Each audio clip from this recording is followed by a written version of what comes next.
a todos, señores. Como ya sabéis, he creado mi primer curso de nutrición en deportes de contacto.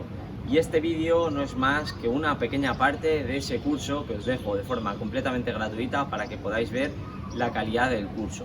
Estoy seguro de que cuando os inscribáis vais a poder tener unos hábitos alimentarios muchísimo más saludables, vais a poder tener una dieta muchísimo más funcional en función de vuestros propios objetivos y estoy seguro de que también vais a poder aportar un poquito de conocimiento para que la gente sepa un poco más, vuestros compañeros, vuestros familiares y así poco a poco elevar estos deportes de contacto al nivel donde se merecen y que la gente tenga conocimientos de verdad, que se acaben esos mitos y que se acaben esas habladurías sobre qué es lo que se debe comer, sobre los hidratos son malos, debo escoger la dieta paleo, etcétera, etcétera, etcétera.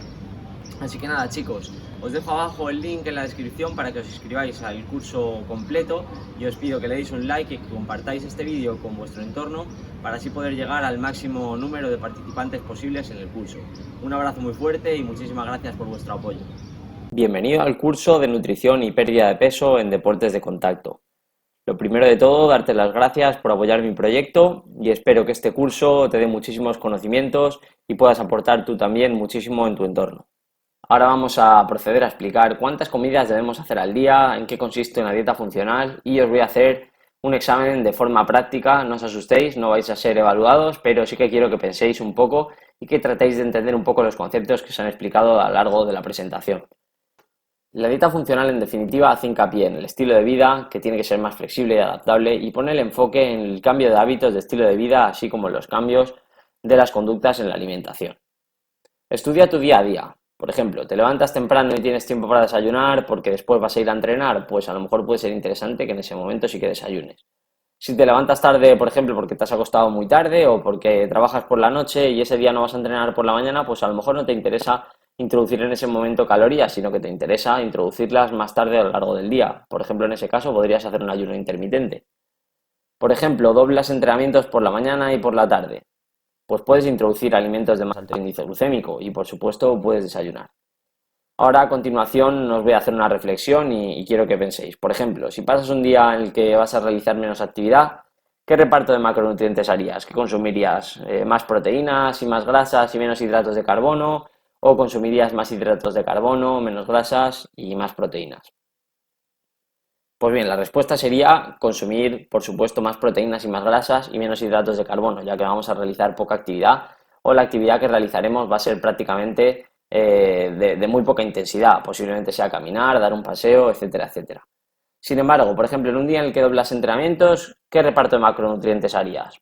Pues en ese caso, por ejemplo, podrías realizar un aporte de más hidratos de carbono de entre 3 a 5 gramos por kilogramo de peso y, por ejemplo, aportar tan solo 0,5 gramos por kilogramo de peso de grasas.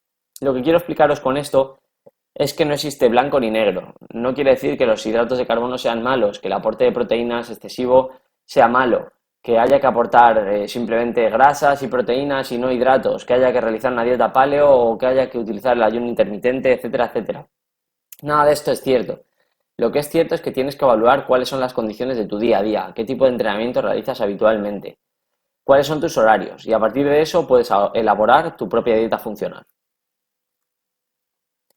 ¿Cómo vamos a elaborar esa dieta funcional? Bueno, pues lo primero vamos a determinar las necesidades de proteína que necesitamos. Si, por ejemplo, entrenamos mucho y degradamos mucho los tejidos, es decir, sometemos a los tejidos a mucha presión, tenemos agujetas, por ejemplo, o entrenamos muy duro, pues el aporte de proteínas debe estar alrededor de los 2 gramos por kilogramo de peso como mínimo. Después determinaremos la cantidad de hidratos de carbono, teniendo en cuenta pues, la relación de proteínas entre hidratos de carbono que queremos. Por ejemplo, entre 3 a 5 gramos para personas muy activas o que realizan actividades físicas intensas, e incluso hasta 7 gramos en aquellas personas que realizan deportes de resistencia. A posteriori determinaremos la cantidad de grasas. Como hemos comentado anteriormente, en función del bloque en el que estemos, podemos aportar entre 0,5 gramos por kilogramo de peso de grasas cuando queremos perder más peso o cuando no vayamos a realizar prácticamente ningún tipo de actividad y queramos reducir el consumo de calorías, o podemos incluir hasta 2 gramos por kilogramo de peso si ese día vamos a realizar tareas de mucha intensidad, si nos movemos mucho o queremos aumentar el consumo de calorías diario. Es importante que después observemos nuestro propio horario y que distribuyamos las comidas a lo largo del día, según nuestras actividades, nuestras costumbres, cuando entrenemos, etcétera, etcétera. En las siguientes diapositivas se va a proceder a explicar el preentrenamiento y el postentrenamiento, qué tipos de alimentos podemos incluir y cómo conseguir las mejores estrategias para obtener el mejor rendimiento en los deportes de contacto. Se recomienda que en el preentrenamiento la ingesta de hidratos de carbono sea proveniente de hidratos de índice glucémico alto o moderado, como puede ser, por ejemplo, el chocolate negro, la miel, algunas barritas de cereales, etc. También pueden ser utilizadas algunas bebidas con electrolitos. Ingestas de proteínas. L-arginina, 3 gramos, beta-alanina, 3 gramos, 50 miligramos por kilogramo de peso de BCAAs, por ejemplo, serían 3 gramos para una persona de 60 kilos. Este aporte de proteínas va a conseguir tanto una mejor recuperación de los tejidos, como aumentar la vasodilatación, es decir, el transporte de oxígeno durante el entrenamiento, y facilitar también un aporte de energía extra. Cafeína. La cafeína es un suplemento que disminuye la percepción de fatiga. Está muy estudiado y produce una buena activación en el entrenamiento. Sin embargo, tiene que tenerse cuidado también con las horas a las que es consumida, ya que si, por ejemplo, después va a perjudicar el sueño y va a perjudicar la recuperación, pues no será interesante. Por otro lado, tenemos las sustancias buffer o tamponadoras. Estas sustancias, en definitiva, retrasan la fatiga en el organismo, especialmente en aquellas tareas que generan fatiga o entrenamientos de tipo potencia aeróbica o de capacidad anaeróbica. Estas sustancias son el bicarbonato sódico, que podríamos aportarlo en cantidades de 0,3 gramos multiplicado por nuestro peso corporal, L-carnitina, 2 gramos, citrulina malato, entre 5 y 10 gramos, y también tenemos estudios que hablan del uso del zumo de la remolacha aportando alrededor de 500 mililitros de zumo.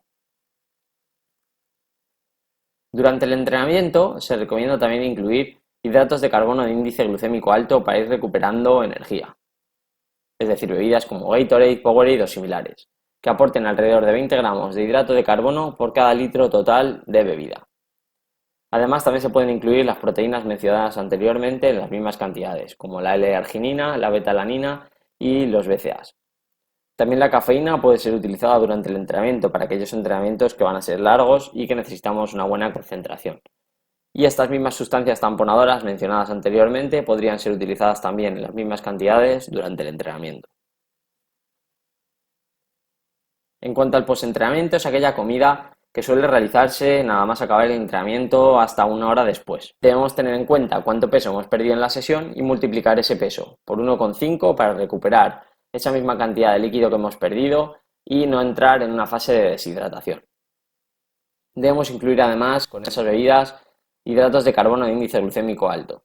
Es interesante incluir 2 tomas de hidratos de carbono, una que sea líquida y después otra sólida, aportando un total de aproximadamente 1 gramo por kilogramo de peso de hidratos de carbono.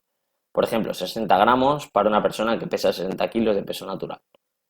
Un ejemplo funcional podría ser utilizar un batido de proteínas con leche y un plátano. Respecto a la ingesta de proteínas post-entrenamiento, se recomienda alrededor de 0,4 gramos por kilogramo de peso aproximadamente. Generalmente tomas de entre 20 y 30 gramos de proteína en total, en definitiva. Se recomienda que la mitad de esas proteínas deben ser aminoácidos esenciales, como los típicos BCA, es decir, aquellos aminoácidos que solo se pueden aportar a través de la dieta, como son la leucina, la valina y la isoleucina. Además, también se sabe que la creatina ayuda a la recuperación del glucógeno, así como la cafeína. Sin embargo, no recomiendo introducir cafeína como postentrenamiento en el caso de los entrenamientos de la tarde. Comida perientrenamiento. La comida perientrenamiento al final hace referencia tanto al preentrenamiento como a durante el entrenamiento como a postentrenamiento. Lo que quiero explicar en esta diapositiva es que al fin y al cabo no nos tenemos que volver locos y que tenemos que utilizar el sentido común. Es decir, si por ejemplo no toleras bien la leche antes del entrenamiento, pues no la tomes. Si por ejemplo la cafeína te activa demasiado, tampoco la uses. Si prefieres dividir en 2 tomas esas cantidades de proteínas que he mencionado antes, pre y durante el entrenamiento porque te funciona mejor, hazlo. Y si prefieres simplemente introducir una comida preentrenamiento pero no tomar nada durante el entrenamiento porque no te sienta bien, pues no lo hagas. A veces es tan sencillo como tomarse un café con leche preentrenamiento, un Gatorade mezclado con sustancias tamponadoras y las proteínas mencionadas anteriormente, dando sorbos entre asalto y asalto, y un batido de proteínas con fruta al terminar el entrenamiento.